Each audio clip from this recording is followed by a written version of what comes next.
नमस्कार, मैं हूं नीलम दुबे और आप देख रहे हैं स्वास्थ्य समाधान। स्वास्थ्य समाधान में आज हम लेकर आए हैं जानकारी सिंघाड़े के बारे में। सिंघाड़ा जो कि सर्दियों के मौसम से पहले आ जाता है, लगभग 3 महीने तक सिंघाड़ा रहता है। सिंघाड़ा 3 महीने ज़रूर आता है, लेकिन साल भर का कैल्शियम और प्रोटीन आपको दे जाता है। सिंघाड़े को अंग्रेज़ी में लोग वाटर चेस्टनट कहते हैं। इसे बहुत पुराने यानी ट्रेडिशनल भाषा की अगर हम बात करें तो इसे ट्रेडिशनली पानी फल कहा जाता है। इसे व्रत में लोग ज़्यादा खाया करते हैं। और अब जो मौसम आता है दिवाली से पहले से, जब फेस्टिवल्स का सीज़न स्टार्ट होता है, तो हर फेस्टिवल में सिंघाड़े को पूजा में ज़रूर रखा जाता है, क्योंकि सिंघाड़े की कुछ बात ही ऐसी है। खैर, ये सिंघाड़ा अकेले भारत में ही नहीं, कई देशों में इसकी वैल्यू बहुत ज़्यादा है। चाइनीज़ ट्रेडिशनल मेडिसिन में भी सिंघाड़े का इस्तेमाल होता है। चरक संहिता की बात करें तो सिंघाड़े का इस्तेमाल हमारी स्किन को चमकाने के लिए जो मेडिसिन बनती हैं, उसमें सिंघाड़े का इस्तेमाल होता है। आँखों की रोशनी बढ़ाने के लिए जो मेडिसिन बनती है, उसमें सिंघाड़े का इस्तेमाल होता है। दांतों की मजबूती के लिए और हड्डियों की मजबूती के लिए जो मेडिसिन बनाई जाती हैं, उसमें भी सिंघाड़े का इस्तेमाल होता है।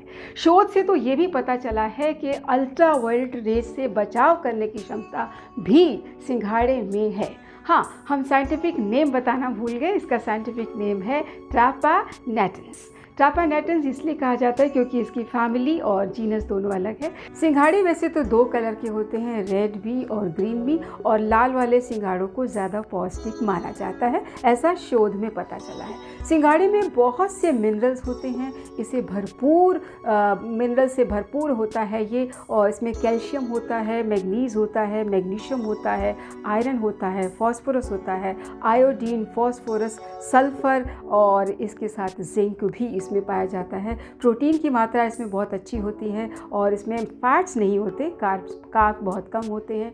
वाटर कंटेंट इसका बहुत अच्छा होता है, इसीलिए सिंघाड़ा खाने वालों का स्किन हमेशा चमकता रहता है, क्योंकि स्किन उनकी हाइड्रेटेड हो जाती है, क्योंकि इसमें पानी की मात्रा ज़्यादा होती है। सिंघाड़े में क्योंकि अल्ट्रावायलेट रेज को किल करने की शक्ति होती है, इसलिए सिंघाड़ा जो लोग खाते हैं वो अगर तेज़ धूप में भी बाहर जाते हैं तो उनकी स्किन को टैनिंग नहीं होता, स्किन पे पैचेस नहीं पड़ते, काले धब्बे नहीं आते, झाइयाँ नहीं आती। सिंघाड़े में एंटी एजिंग एलिमेंट होता है। एंटी एजिंग प्रॉपर्टी होने की वजह से जल्दी बुढ़ापा ना आए, इसलिए आपको सिंघाड़ा खाना चाहिए। सिंघाड़े में हाइपोग्लाइसेमिक प्रॉपर्टी होती है। सिंघाड़ा खाने वालों का ब्लड में शुगर लेवल मेंटेन रहता है और डायबिटिक होने के चांसेस समाप्त हो जाते हैं। जिन लोगों को नींद ना आने की समस्या है, ज़रूरत से ज़्यादा नींद आती है या कम नींद आती है, या एक बार नींद खुल जाने के बाद बहुत देर तक नींद नहीं आती, ऐसी समस्याएं अगर घर में किसी को है तो उसे आप सिंघाड़ा ज़रूर खिलाएं, क्योंकि सिंघाड़ा खाने वालों को साउंड स्लीप का ब्लेस मिल जाता है। सिंघाड़ा खाने वालों को अच्छी नींद आने लगती है। सिंघाड़े में जो मिनरल्स हैं, जो तत्व पाए जाते हैं, वो हमारे न्यूरॉन्स को हमेशा एक्टिव रखते हैं। जिस काम के लिए जब हमें ज़रूरत फील होती है, हम वो काम आराम से कर पाते हैं। तो सिंघाड़ा खाने वालों को साउंड स्लीप मिलती है। अगर आपके घर में किसी को साउंड स्लीप का प्रॉब्लम है तो उन्हें आप सिंघाड़ा किसी न किसी रूप में ज़रूर खिलाएं, क्योंकि सिंघाड़े में पोटेशियम की मात्रा अच्छी होती है, इसमें हाइपरटेंसिव प्रॉपर्टी होती है। सिंघाड़ा खाने वालों का ब्लड प्रेशर कभी भी नहीं बढ़ता। सिंघाड़े में एंटी कैंसर प्रॉपर्टी होती है। सिंघाड़ा खाने वालों को किसी भी तरह का कैंसर नहीं हो सकता, ऐसा शोध में पता चला है। सिंघाड़े में एंटीऑक्सीडेंट्स भरपूर मात्रा में मिलते हैं। तो एंटीऑक्सीडेंट्स हम आपको पहले भी बता चुके हैं। जब मेटाबॉलिक एक्टिविटीज़ होती है, उसमें कुछ ऐसे विषैले तत्व पैदा हो जाते हैं जो हमारे शरीर को अंदर ही अंदर रोगों से युक्त कर देते हैं, यानी हमें रोगी बना देते हैं। तो ऐसे विषैले तत्वों को फ्री रेडिकल्स कहा जाता है, जिन्हें शरीर से तुरंत बाहर निकाल दिया जाना चाहिए, और वो एंटीऑक्सीडेंट ही करते हैं। सिंघाड़े में एंटीऑक्सीडेंट प्रॉपर्टी बहुत अच्छी होती है और ये फ्री रेडिकल्स को तुरंत बाहर कर देते हैं, क्योंकि सिंघाड़े में फाइबर्स की मात्रा बहुत अच्छी होती है। इसमें सॉल्युबल फाइबर और इनसॉल्युबल फाइबर दोनों तरह के फाइबर्स होते हैं, और फाइबर्स हमारे पेट के लिए, हमारे डाइजेस्टिव सिस्टम के लिए बहुत ही अच्छा माना जाता है। इसीलिए सिंघाड़े को उत्तम आहार में गिना गया है, क्योंकि इसके फाइबर्स की वजह से हमें कॉन्स्टिपेशन नहीं होता, हमें अपच नहीं होता, हमें इनडाइजेशन नहीं होता, और हमारा डाइजेस्टिव सिस्टम एकदम दुरुस्त रहता है। तो अगर आपको डाइजेस्टिव सिस्टम की कोई भी समस्या है, यहाँ तक कि सिंघाड़े में ये भी माना गया है कि अगर स्मॉल इंटेस्टाइन में किसी तरह का घाव पैदा हो जाता है और वो घाव बढ़ने लगता है, जो बाद में अल्सर और कैंसर का रूप ले सकता है, उसका भी इलाज सिंघाड़े में पाए जाने वाले बहुत से तत्वों में है। तो सिंघाड़ा खाने वालों को एंटी कैंसर प्रॉपर्टी होने की वजह से कैंसर से बचाव होता है और सिंघाड़ा खाने वालों को स्मॉल इंटेस्टाइन का अल्सर भी नहीं सताता है। क्योंकि सिंघाड़ा लो कैलोरीज फूड देता है, यानी कि आप सिंघाड़ा अगर खा लेते हैं तो बहुत देर तक आपको महसूस होगा कि आपका पेट भरा हुआ है और ये धीरे धीरे पचता है, धीरे धीरे एनर्जी देता रहता है। तो जैसे जैसे आपको एनर्जी चाहिए, सिंघाड़ा आपको एनर्जी प्रोवाइड करता रहता है और आपको बहुत जल्दी भूख नहीं लगती जब आप सिंघाड़ा खा लेते हैं। इसीलिए सिंघाड़ा खाने वालों को मोटापा भी नहीं सताता। आपके पास 2-3 महीने के लिए सिंघाड़ा आता है, सिंघाड़ा भरपूर मात्रा में खा लीजिए, सिंघाड़े का आटा रख लीजिए, बाद में आप सिंघाड़े की रोटी ले सकते हैं। सिंघाड़े के आटे का हलवा बनाया जा सकता है। सिंघाड़े के आटे से इडली भी बनती है, आजकल तो ढोकला वगैरह भी बनाया जा रहा है और कुछ लोगों के यहाँ तो केक भी सिंघाड़े के आटे से तैयार किए जा रहे हैं। तो सिंघाड़ा किसी भी रूप में लीजिएगा ज़रूर, क्योंकि इसका मेडिसिनल प्रॉपर्टी, मेडिसिनल वैल्यू बहुत ही हाई है। सिंघाड़े में एंटी कोलेस्ट्रॉल प्रॉपर्टी होती है, यानी कि आपके ब्लड में कोलेस्ट्रॉल डिपॉजिट नहीं होने देता है और ये हमारे हार्ट के लिए बहुत ही अच्छा है। तो जो लोग सिंघाड़ा लेते हैं उनके ब्लड में कोलेस्ट्रॉल का डिपोजिशन नहीं होता और हार्ट को किसी भी तरह का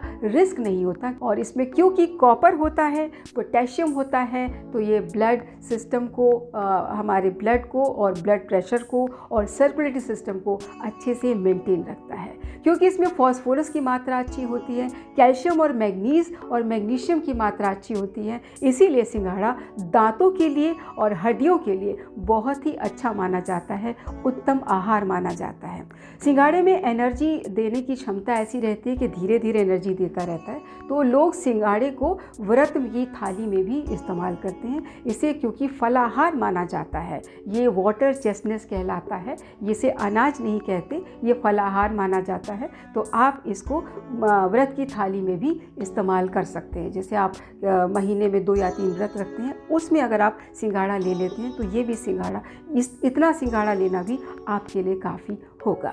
सिंघाड़े में क्योंकि जिंक, सोडियम और पोटेशियम अच्छी मात्रा में होता है, तो सिंघाड़ा हमारी बॉडी में चुस्ती बनाए रखता है, स्फूर्ति बनाए रखता है और हमारे शरीर से विषैले तत्वों को बाहर करता है और हमें लगातार एनर्जी मिलती रहती है। तो जो बच्चे, छोटे बच्चे हैं जिन्हें बार बार भूख लग जाती है या खेलते कूदते रहते हैं, उन्हें एनर्जी की ज़रूरत होती है, तो उनके लिए या स्पोर्ट्स पर्सन के लिए सिंघाड़ा बहुत ही अच्छा है। उनको या तो आप पुडिंग दे सकते हैं, यानी सिंघाड़े के आटे का हलवा दे सकते हैं, सिंघाड़े के आटे का केक बना के दे सकते हैं, मगर बच्चों को किसी न किसी रूप में सिंघाड़ा ज़रूर खिलाइए, क्योंकि इसमें मैग्नीज, मैग्नीशियम और कैल्शियम तीनों पाया जाता है, जो कि बोन डेंसिटी को बढ़ाता है और इसमें प्रोटीन की मात्रा भी होती है। ये हमारे शरीर के विकास में बहुत ही लाभदायक है। तो जो ग्रोइंग चाइल्ड हैं, जो बढ़ते बच्चे हैं, जिनको हाइट लेना है, जिनको शरीर गठीला करना है,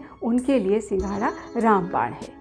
सिंघाड़े में एंटी इन्फ्लेमेटरी प्रॉपर्टी बहुत अच्छी होती है। शरीर में कहीं अनावश्यक सूजन आ जाती है, उसे भी सिंघाड़ा बचाव करता है। अगर आप रेगुलर सिंघाड़ा लेते हैं तो आपके शरीर में आँखों के नीचे कभी कभी सूजन है, वो नहीं होगी। कभी सुबह उठते हैं तो पूरा फेस ही स्वेलअप दिखता है, वो सब नहीं होगा। सिंघाड़े में डायरेटिक प्रॉपर्टी भी अच्छी होती है। अगर किसी तरह का यूरिन इन्फेक्शन हो रहा है, यूरिन ट्रैक्ट इन्फेक्शन हो रहा है, तो उससे भी सिंघाड़ा लेने से वो इन्फेक्शन दूर हो जाता है। क्योंकि सिंघाड़े में आयोडीन की मात्रा बहुत अच्छी होती है, इसीलिए ये आपकी इम्यूनिटी बढ़ाता है, आपको इन्फेक्शन से दूर रखता है। किसी महिला को अगर मेंस्ट्रुअल प्रॉब्लम है, यानी कि माहवारी के समय बहुत ज़्यादा ब्लीडिंग हो रही है, तो उनका एनीमिक होने के चांसेस बढ़ जाते हैं। ऐसे में अगर वो रेगुलर सिंघाड़े का इस्तेमाल करती हैं, किसी भी रूप में आप सिंघाड़ा लीजिए, चाहे सिंघाड़े के आटे की रोटी पराठा बना लीजिए या सिंघाड़ा कच्चा ही खा लीजिए, जो कि सबसे अच्छा होता है। सिंघाड़ा छीलो, धोने के बाद उसे फिर खा लो, वो सबसे अच्छा रहता है। नहीं तो अगर वो मौसम चला गया है तो सिंघाड़े के आटे का हलवा ले सकते हो, पराठा ले सकते हो, पूड़ी ले सकते हो। उससे आपका जो मेंस्ट्रुअल डिस्टर्ब हुआ है वो कुछ ही महीनों में एकदम बैलेंस हो जाएगा। एक्सेस ब्लीडिंग जो माहवारी के समय निकल रही है वो नहीं होगी। तो महिलाओं के लिए सिंघाड़ा कहा जाए तो रामबाण है, बच्चों के लिए सिंघाड़ा रामबाण है, स्पोर्ट्स पर्सन के लिए, और यहाँ तक कि जो लोग बुढ़ापे की तरफ कदम रख रहे हैं, जिनको झुर्रियाँ आने के चांसेस बढ़ रहे हैं, उनके लिए भी सिंघाड़ा रामबाण है, क्योंकि इसमें एंटी एजिंग प्रॉपर्टी होती है। सिंघाड़े में क्योंकि आयरन की मात्रा बहुत अच्छी होती है, तो सिंघाड़ा खाने से हमें एनीमिक होने के चांसेस समाप्त हो जाते हैं, क्योंकि आयरन जो होता है वो ब्लड सेल्स को मेंटेन करता है, ब्लड सेल्स को डेवलप करता है, और जितने ज़्यादा ब्लड सेल्स होंगे, आरबीसीज जितने ज़्यादा होंगे, उतना ज़्यादा हमें हीमोग्लोबिन मिलेगा और हम दिन भर अपने आप को चुस्त तंदुरुस्त महसूस करेंगे, क्योंकि हमें प्रॉपर मात्रा में ऑक्सीजन की मात्रा मिल रही है। इसीलिए भी कहते हैं कि सिंघाड़ा लो और पीलिए से दूर रहो। सिंघाड़ा खाने वालों को जॉन्डिस यानी पीलिया की समस्या नहीं होती है। सिंघाड़े में एंटीसेप्टिक प्रॉपर्टी बहुत अच्छी होती है, और सिंघाड़ा खाने वालों को गोनोरिया जैसी समस्या भी नहीं होती। तो गोनोरिया की समस्या अगर किसी को सताती है तो वो सिंघाड़े से दोस्ती कर ले, गोनोरिया से अपने आप मुक्ति मिल जाएगी। क्योंकि सिंघाड़े में वाटर कंटेंट बहुत अच्छा होता है, तो जिन लोगों को डायरिया की समस्या है वो अगर सिंघाड़ा इस्तेमाल करते हैं, प्रयोग में लाते हैं, तो डायरिया की समस्या उनकी दूर हो जाएगी। सिंघाड़े में प्रचुर मात्रा में आयोडीन होता है। आयोडीन की मात्रा ज़्यादा होने की वजह से हमें थायराइड की समस्या नहीं होती। तो जो लोग थायराइड की समस्या से परेशान हैं वो सिंघाड़े को रेगुलर डाइट में ले लें किसी भी रूप में, तो उनको थायराइड की प्रॉब्लम में काफ़ी रिलीफ मिलेगा। सिंघाड़ा खाने वालों का रेस्पिरेटरी सिस्टम और बहुत ही मेंटेन रहता है, उन्हें अस्थमा या ब्रोंकाइटिस की समस्या भी नहीं होती। अगर कोई थ्रोट इन्फेक्शन से पीड़ित है तो वो भी सिंघाड़े का रस अगर लेता है, सिंघाड़े का जूस अगर लेता है, तो थ्रोट इन्फेक्शन दूर हो जाएगा। बस सिंघाड़े के जूस में 2 बूंद आप नींबू का रस डाल लीजिए और उसको आप धीरे धीरे सिप करके लीजिए। आप देखेंगे थ्रोट इन्फेक्शन आपका कुछ ही समय में गायब हो गया है। और हाँ, जिन महिलाओं की एड़ी सर्दियों में फट जाती है और फटी एड़ियाँ उनको बड़ी तकलीफ़ देती हैं, इंसल्ट भी आपको होती होगी फील, तो ऐसे में सिंघाड़े से दोस्ती कर लीजिए।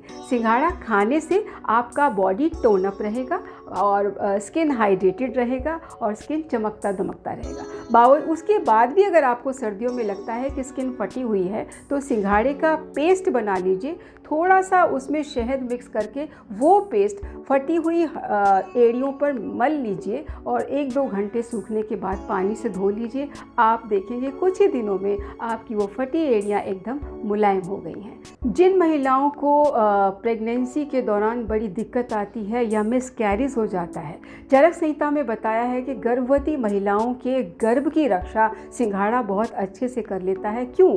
क्योंकि सिंघाड़ा एक भरपूर पोषण तत्व रखने वाला फल है। तो सिंघाड़ा जो महिलाएं खाती हैं और वो गर्भवती हैं, तो एक तो उनके गर्भ का विकास बहुत अच्छे से होगा, क्योंकि इसमें कैल्शियम, मैग्नीशियम, आयरन, पोटेशियम प्रचुर मात्रा में पाया जाता है। तो गर्भ का विकास बहुत अच्छा होगा अगर गर्भवती महिलाएं सिंघाड़ा खाती हैं तो।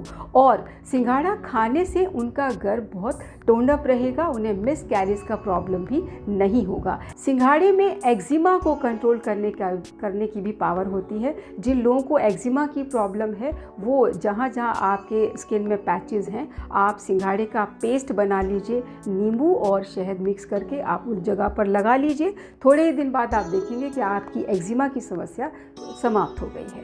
तो ये जानकारी थी सिंघाड़े के बारे में। हाँ, सिंघाड़े के कुछ नुकसान भी हैं, वो भी हम बता देते हैं। ज़रूरत से ज़्यादा सिंघाड़ा कभी नहीं खाना। सिंघाड़ा खाने से पहले आप ये देख लीजिए कि सिंघाड़ा बहुत ज़्यादा साफ़ सुथरा सिंघाड़ा बाज़ार से मत खरीदेगा, क्योंकि ऐसे सिंघाड़े एसिड में वॉश होते हैं, केमिकली वॉश्ड होते हैं। ये फ़ायदा देने की बजाय नुकसान दे देते हैं। तो वो सिंघाड़े ही खरीदिए जो बहुत ज़्यादा ना चमक रहे हों, हल्का फुल्का पानी से धो लें, जिनमें थोड़ा बहुत मैला भी लगा हो, यानी कि थोड़ा बहुत कीचड़ अगर लगा हो, कोई बात नहीं। सिंघाड़ा कीचड़ में ही ज़मीन के अंदर, पानी के अंदर पैदा होता है, तो थोड़ा बहुत गीली मिट्टी उसमें लगी रहे तो वो ज़्यादा अच्छा होता है। ऐसे सिंघाड़े को गर्म पानी से धो लीजिए और फिर आप वो सिंघाड़े का इस्तेमाल कीजिए। चमकते दमकते सिंघाड़े घर में मत लाइए, क्योंकि ये केमिकली वॉश्ड होते हैं ये सिंघाड़े फ़ायदा देने की बजाय नुकसान दे देते हैं। जिन लोगों को किडनी की किसी तरह से किडनी स्टोन कभी हुआ हो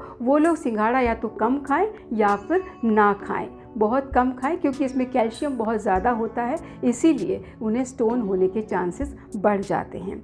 और अगर ज़रूरत से ज़्यादा सिंघाड़ा खा लेते हैं तो कभी कभी नॉजिया एंड वॉमिटिंग भी फील होता है। ऐसे में घबराइए नहीं, थोड़ी देर खुली हवा में बैठ जाएंगे तो आपको लगेगा कि ये समस्या दूर हो गई। सिंघाड़े की एग्जैक्ट न्यूट्रिशनल वैल्यू क्या है, आइए एक नज़र डाल लेते हैं। 100 ग्राम सिंघाड़ा लेने से इसमें एनर्जी मिलती है 95.6 किलो कैलोरी, कार्बोहाइड्रेट्स 21.46 ग्राम होता है, प्रोटीन 0.86 ग्राम मिलता है, टोटल फैट इसमें 0.37 ग्राम मिलती है, कैल्शियम इसमें 37.1 मिलीग्राम है जो कि प्रचुर मात्रा में माना गया है, फॉस्फोरस इसमें 62.83 मिलीग्राम होता है, आयरन इसमें 0.77 मिलीग्राम होता है और टोटल फाइबर इसमें 3.02 ग्राम होता है और विटामिन सी जो कि हमारी इम्यूनिटी को बढ़ाता है वो 5.26 मिलीग्राम होता है, विटामिन B6 0.3 मिलीग्राम होता है, पोटेशियम 584 मिलीग्राम होता है।